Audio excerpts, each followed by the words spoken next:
Hello, I'm Kenneth Nichols. I'm the guy behind Great Writers Steal, a site that identifies how great writers do what they do. I also publish young adult novels and contemporary romance under the pseudonym Allison Rhodes. I've been writing and learning about craft for more than a quarter century, a very long time. But most of the time, all I want to do is talk about great stories and how to put them on the page and beyond. Today, we're going to look at some lessons from romance novels. We're going to look at a book called It Started with a Pregnancy by Christy Jeffries. Now, romance novels often get a bad rap in some writing circles, and in some ways this criticism is fair, but in many others it's highly unfair. Romance novels, not only do they sell a ton, but they do the fundamentals very well, or else nobody would buy them. So, for example, Harlequin's latest category romance is unlikely to win a Man Booker Prize, but these books have a ton to teach us about writing craft. So we're taking a look at an example. Christy Jeffries, a frequent author for Harlequin, recently published It Started with a Pregnancy. I don't know about you, but I find that starting a story can often be the hardest part. Those first few lines, that first paragraph, carry a lot of responsibility. You need to grab the reader's attention. You need to drop exposition, informing the reader about the characters and their world. You need to set an appropriate tone. And in the case of today's book, the book I'm going to talk about, you need to convince the reader to purchase the book in the first place. So I saw Christy Jeffries' It Started with a Pregnancy on the racks at the local big box store. I've included a link to Amazon so you can get it for yourself, and the title did its job. I was amused and I wanted to know more. The book description on the back cover also did its job. It seemed like a standard romance that fulfilled the promises it made, which is the crux of all great writing. A writer makes promises and hopefully they keep them. But I wasn't yet convinced to drop my money on the book. I was curious about how the author handled the central conceit of a novel. How did she start a book about it starting with a pregnancy? So let's take a look at the opening of the novel. Rebecca Taylor stared at the pregnancy test in her hand. How could it be positive? They'd used protection, one of the condoms she'd gotten as a gag gift from a friend's bachelorette party a couple of years ago. Sure, the thing had been an embarrassing shade of glittery pink, but it should have worked in the heat of the moment. Except it hadn't. Had the condom expired?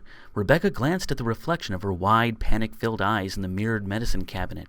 Every 6 months she methodically went through all her kitchen and bathroom cupboards and threw out everything that was even close to its expiration date. What do I like? I love that this novel begins in medias res, which is a Latin term for meaning in the middle of things. There's no boring beginning. We go right to the middle of the action. The protagonist has just taken a home pregnancy test and is seeing the results for the first time. We are living this moment with her, and this test is positive. Her life as she knows it has changed forever. This is a great place to begin a story. I suppose that the true inciting incident, meaning the moment after which everything is changed, is the time that Rebecca and Grant had sex. But I like beginning the novel with this incident. Just to let you know, an inciting incident, another example would be when Hagrid meets Harry Potter for the first time. So Harry's life is the same. He lives under the stairs. He doesn't know anything about his history. And then boom, Hagrid shows up and says, "Harry, you're a wizard." After that, nothing is the same. So that's an inciting incident.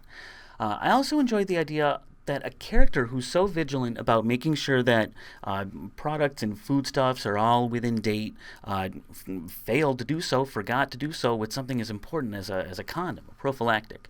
And the tone of the book seemed fun. The author was clearly taking the romance seriously, but not too seriously.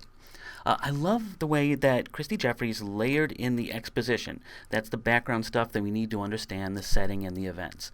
So, seeing as how Rebecca is pregnant, we kind of want to know about the guy who helped make that happen. So, the author tells us on the next page a little bit about Grant and their magical night.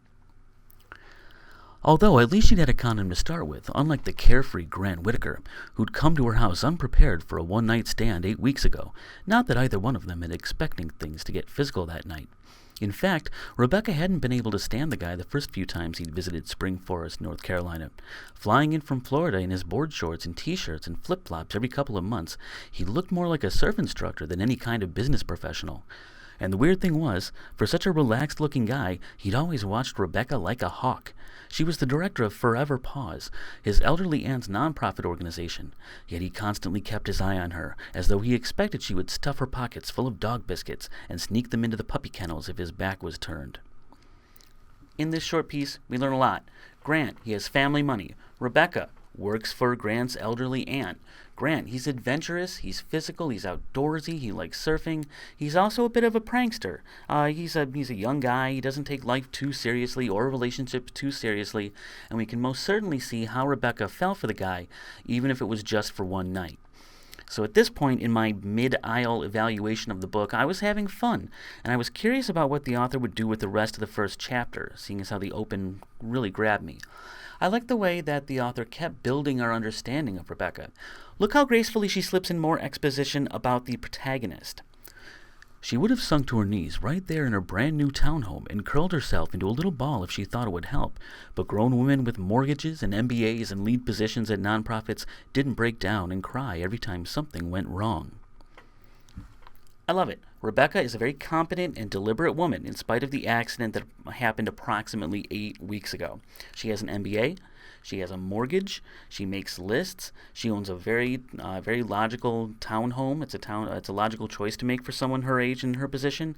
She makes lists, but she had a bad experience with a similar situation with this guy Trey, who accused him of trapping him with a pregnancy. Perhaps some stuff in which Rebecca tries to reconcile her strict schedule with a pregnancy is going to come to pass, because a pregnancy does not exactly lend itself to strict timetables. I skimmed the rest of the first chapter, but I wanted to know how it ended, and the author did not let me down. Rebecca, again, she's very practical. She purchases some prenatal vitamins at the drugstore before heading to work at the animal charity. Grant, of course, we get some POV from him. After some white space, he's back in town, and he decides to check in with Rebecca. He's improvisational, he's devil-may-care, he's going to go see what she's up to. Of course he does that. And, of course, what happens to Rebecca's drugstore purchases? So Grant goes to her office, and she has a whole bunch of the bags in which she has her purchases on her desk, and guess what? Boom! She knocks one of them off of the desk. There was a rattling sound as something rolled out of the bag and fell to the floor right by his feet. Rebecca must have raced around the desk because she was suddenly diving at the container in front of him, but she wasn't fast enough. The words on the label flashed in his brain as though they were blinking in neon lights, even after she clutched the bottle to her chest. Something in his gut twisted and the air in his lungs suspended. It took him several times to get the words out, and his voice sounded far away when he finally asked, "Why are you taking prenatal vitamins?" Come on, this is a fun image. Perhaps a little contrived, a little convenient, but this is a fun book. And I love that final line. Grant isn't stupid. He knows why a woman takes prenatal vitamins, but I have to admit that sometimes even I enjoy and sometimes employ the tried and true trope that guys, we take an extra second to understand what is happening with or inside a woman sometimes. We understand, ladies, we understand what's going on. But sometimes just that little extra second, because of our lack of experiences in that avenue, it takes us a little bit longer to understand. So I love the way that the author ended the first chapter on a joke and a situation that lends itself so completely to drama, because I want to turn the page. Are we going immediately into the discussion in which Grant finds out that he impregnated the woman 8 weeks ago? What's going to happen? So was I intrigued enough to buy the book? Let's see. Yes, there it is. I did purchase the book. Let's sum up. What did this category romance teach us about how to open up a novel? Well, you can start in medias res. Get all the boring stuff out of the way. Start us on something interesting, something nice and flashy and interesting. In this case, we're opening on a woman who just found out she's pregnant. Good. Slip in your exposition gracefully without being too clunky.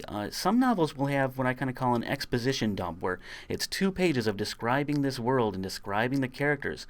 No, you have to slip that in along with the action, much more gracefully. Characterization should be reflected in the plot and vice versa. And hey, look, what else should we do? We should play to our audience.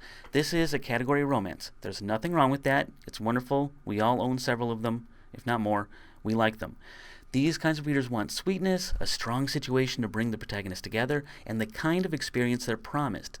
For example, a paranormal romance might not have many jokes in it. It might not have a light tone.